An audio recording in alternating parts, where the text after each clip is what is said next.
Biryani is an iconic dish, and you don't need oils, fats, or animal products to make it taste amazing. In this video, we show you exactly how. The flavors actually intensify in a day, so we often make it the day before and enjoy it the following day. And if you can hold off, I would encourage you to do the same because it tastes even better the next day. Remember to give the video a thumbs up, subscribe, and hit that bell icon to be notified of all future videos. One of the key ingredients in any biryani is the onions, typically deep fried. I'm going to show you a trick to get perfect caramelized onions every time. Slice your onions thinly and add salt and sugar. Mix well and allow to sit while you get on with the rest of your prep. For your potatoes, you'll need curry leaves, ginger, coriander, garlic, and your spices, mustard seeds, 1 cinnamon stick broken up into smaller pieces, cumin seeds, fennel seeds, and sugar. Now thinly slice your potatoes.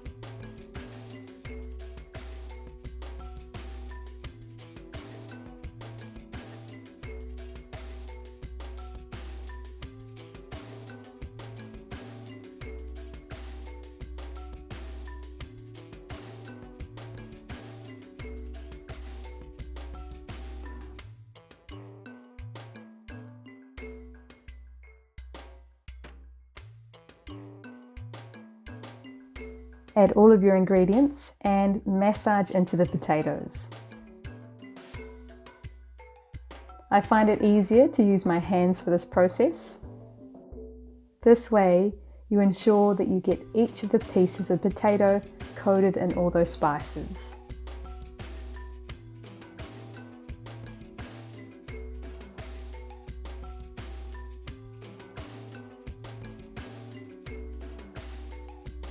Allow both the potatoes and the onions to sit for about an hour to 2 hours so they can both soak up the flavors.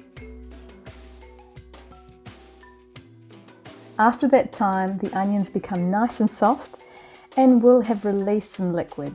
Discard that liquid and scatter the onions on a baking sheet. This process allows you to intensify the natural flavors of the onions, much like you would do if you were frying the onions. But of course, this is a healthier way of getting the same result.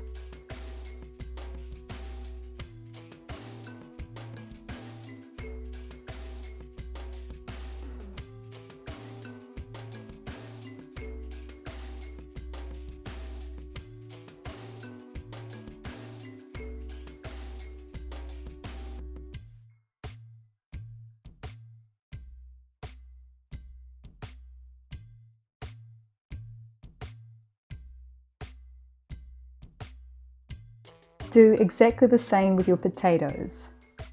Typically in a biryani, these would also be fried. Baking the potatoes allows you to get the same texture and the flavor and of course that lovely brown color.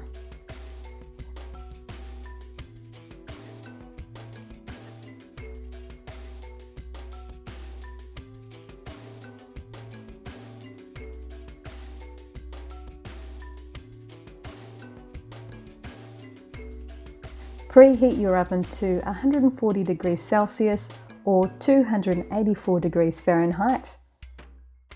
Bake for 35 to 45 minutes or until nice and brown.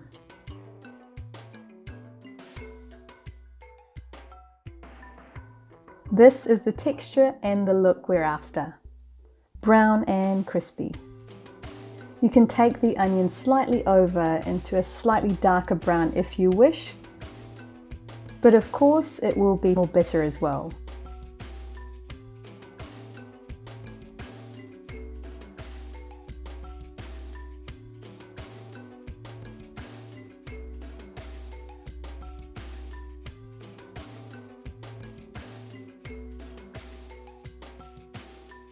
And our potatoes are lovely and golden brown.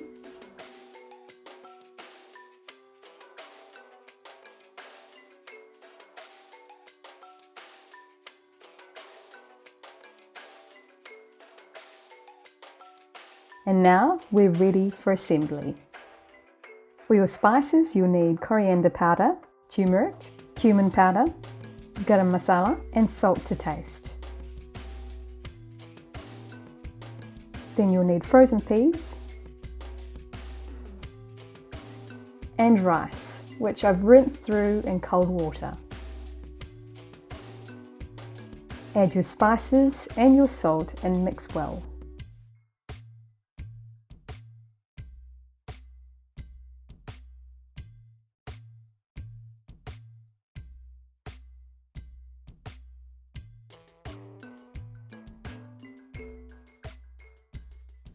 Add your onions, potatoes and peas and mix through gently, ensuring that you don't break up the onions too much.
Add your water and you're ready to go.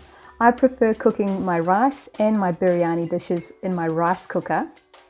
If you prefer stovetop, that's fine as well. My rice cooker takes about 35 minutes to complete a cycle, but if you're using a stovetop method, cook until your rice is tender.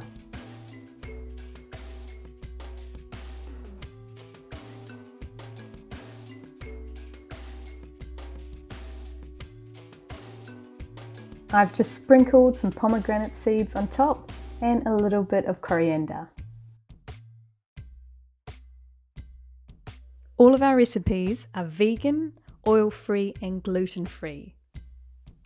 To see the detailed recipes, jump onto our website. The link is in the description box. The page is linked to the recipe video, so you can always jump back in and have a look at the demonstration again if you like. We also have the recipe available in printable PDF for your convenience. We hope you enjoyed the video. Thank you so much for watching, and we look forward to seeing you next time.